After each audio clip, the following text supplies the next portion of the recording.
दोस्तों, महाभारत में कर्ण एक मजबूत स्तंभ माने जाते हैं। तो सोचने वाली बात है कि कर्ण का नाम किसने दिया होगा, उनका नामकरण किसने किया होगा। और मित्रों, दूसरा प्रश्न ये है कि कर्ण के जन्म के उपरांत सूर्य नारायण यानी भगवान सूर्य इतने क्रोधित क्यों हुए कि न सिर्फ आर्यवर्त बल्कि पूरी पृथ्वी के विनाश पर उतर आए। दोस्तों, जानने के लिए आप हमारे चैनल को सब्सक्राइब करके हमेशा के लिए अपना बना लीजिए।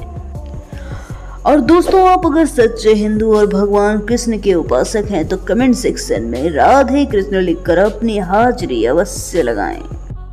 दोस्तों, ये बात उस समय की है जब माता कुंती बिन ब्याही माँ बनी। उन्हें कुछ समझ में नहीं आ रहा था कि वो अब क्या करेंगी। वो अपनी दासी के साथ कर्ण को शिशु रूप में लेकर वन पहुंची और उस नवजात बालक को एक टोकरी में डालकर नदी में प्रवाहित कर देती हैं। इस दशा में सूर्य नारायण अपने पुत्र को देख नहीं पाते। अपने पुत्र को माता द्वारा इस तरह ठुकराए जाने के बाद सूर्य नारायण का क्रोध थमता नहीं है। उनके क्रोध से न सिर्फ आर्यवर्त बल्कि पूरा संसार कड़ी अग्नि में जलने लगता है। कुम्हार का पानी उबलने लगता है, लोहार का लोहा तपने लगता है। गाय भैंस इधर उधर व्याकुल होकर भागने लगती हैं। सूर्य की क्रोध अग्नि किसी से बर्दाश्त नहीं हो रही होती है। पूरे नगर में व्याकुल जीव जंतु इधर उधर भागने लगते हैं। चारों तरफ आग की बारिश होने लगती है। त्राही माम का मंजर होता है। बच्चा नदी के बहाव में आगे बढ़ता जाता है।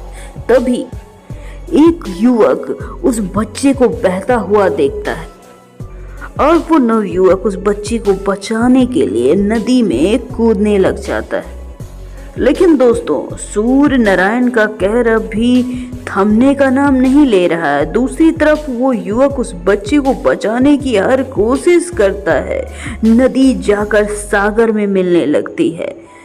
सागर अपनी उफान पे होता है। दूसरी तरफ हर तरफ आग के गोले सूर्य नारायण बरसा रहे होते हैं। लेकिन वो अनजान युवक उस बच्चे को बचाने में कामयाब हो जाते हैं। और दोस्तों, वो युवक कोई और नहीं बल्कि अधिरथ थे, जिन्होंने कर्ण को पुत्र की तरह पाला था। इसके बाद अधिरथ उस बालक को लेकर जंगल में एक युवती के पास पहुंचते हैं। वो युवती कोई और नहीं बल्कि कुंती की दासी होती है। अधिरथ दासी से कहते हैं, आपने मुझे क्यों बुलाया देवी, और इस बालक का मैं क्या करूं? तब दासी कहती है, आप महाराज के सारथी हैं और राजकुमारी कुंती बिन ब्याही माँ बन चुकी हैं। वो इस बच्चे को लोग लाजवश पाल नहीं सकती, इसलिए इस बच्चे को तुम्हें ही पालना होगा। दासी कहती है, दुर्वासा ऋषि की सेवा राजकुमारी कुंती अपने पिता के कहने पर करती हैं। दुर्वासा ऋषि प्रसन्न होकर उन्हें वरदान दे देते हैं कि वो अपनी मंत्र शक्ति से किसी भी देवता का आह्वान करके उससे पुत्र प्राप्त कर सकती हैं। राजकुमारी कुंती ने इसे मजाक समझ लिया और राजकुमारी कुंती ने सूर्य देव का आह्वान किया। राजकुमारी कुंती अपनी गलती की क्षमा मांग रही थी, लेकिन ऋषि के मंत्र का अपमान भी तो नहीं हो सकता। भगवान सूर्य नारायण मंत्रबद्ध हो गए। राजकुमारी को अपना प्रसाद देने के लिए व्याकुल हो उठे और इस बालक को जन्म दे दिया। ये बालक जन्म से ही कवच और कुंडल लेकर पैदा हुआ और सूर्य भगवान ने ऐसा ही इसलिए किया कि उस बालक की सुरक्षा वो स्वयं कर सके। अधिरथ कहते हैं, इस नन्हे से बालक का क्या दोष, इसे किसी अनाथालय में स्थान नहीं मिल सकता क्या? दासी कहती है, महाराज और राजकुमारी पे लांछन लगेगा, इसीलिए इस बालक का दूर हो जाना ही उचित है। अधिरथ कहते हैं, इस दिव्य बालक को कैसे संभाल पाऊंगा देवी? ये छत्री है, एक सूत पुत्र के घर में कैसे पलेगा?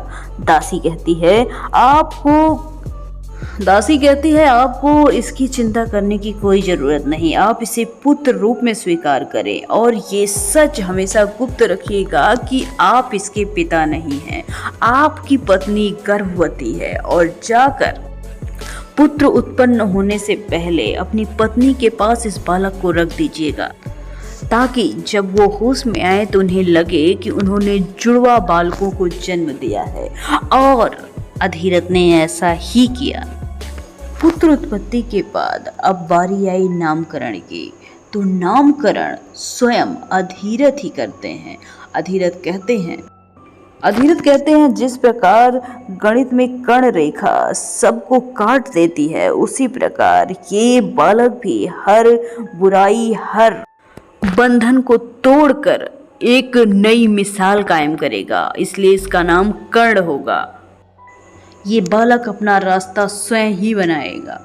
तो प्यारे दोस्तों, ये रहा आज का वीडियो। कैसा लगा कमेंट सेक्शन में जरूर बताइए। Thanks for watching. फिर मिलेंगे किसी शानदार वीडियो के साथ।